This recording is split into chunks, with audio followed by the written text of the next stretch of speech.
A bipartisan group of senators a short while ago backing legislation that would cut funding for holding 9/11 terror trials in civilian courts.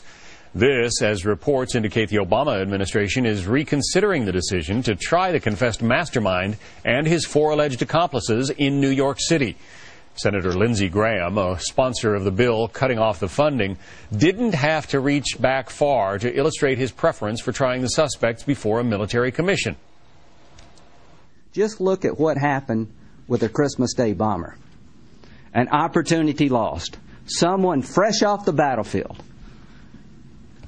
failed in his attempt to kill innocent civilians, captured fresh off the battlefield in the war on terror, and within less than an hour read his Miranda rights and shut up.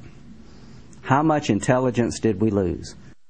Joining us now, a co-sponsor of the bill, someone who is also part of today's announcement, Senator Saxby Chambliss. The Georgia Republican sits on the Armed Services Committee in the U.S. Senate. Senator Chambliss, we all remember when Attorney General Eric Holder so famously announced that the administration wants to hold these trials in civilian court and, frankly, right here in New York City. What you're saying through this bill is that, okay, administration, you can hold those trials if you want to. We're just not going to pay for them?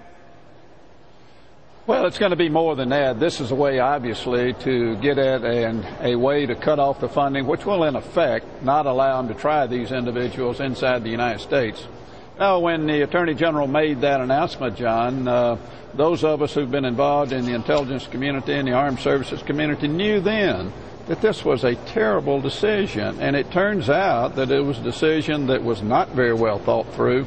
There was not the right kind of consultation with law enforcement officials in New York City, as well as the political structure within New York City. This is not the way to treat individuals who masterminded the killing and harming of over 3,000 Americans and who are directly responsible for the fact that today we're engaged in a military conflict in both Iraq and Afghanistan. There seems to be a lot of rethinking, as I mentioned, going on in the administration as to whether those trials should be held in New York City or elsewhere. The president, one of his first announcements when he took the job was saying that Guantanamo Bay is going to be closed. He hasn't gotten it done in the year that he had allotted. Is it possible, you think, that the trials could wind up being held at Guantanamo Bay? Well, that's where they should be held. The decision by the president the day he was sworn in to announce he was going to close Guantanamo in a year again was not a very well thought out decision.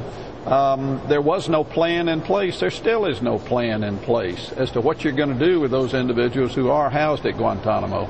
And look, John, we've gone down there and we have spent millions of taxpayer dollars both building a state-of-the-art facility to house those individuals, but also there's a very state-of-the-art facility from a judicial standpoint to try all of these individuals under the Military Justice Act. And, you know, the Military Commissions Act was improved last year. It was modified from the previous bill we passed, and it was designed specifically to try these individuals who are housed at Guantanamo, as well as other individuals that are captured on the battlefield. And you know, why in the world do we want to bring these 5 individuals to New York City, give them constitutional rights that are guaranteed to American citizens versus trying individuals that in the future will be captured on the battlefield and bringing them in to be tried at Guantanamo under the Military Commissions Act? Makes no sense at all. And worth pointing out, this is not a Republican-only move. You have the support of a couple of key Democrats,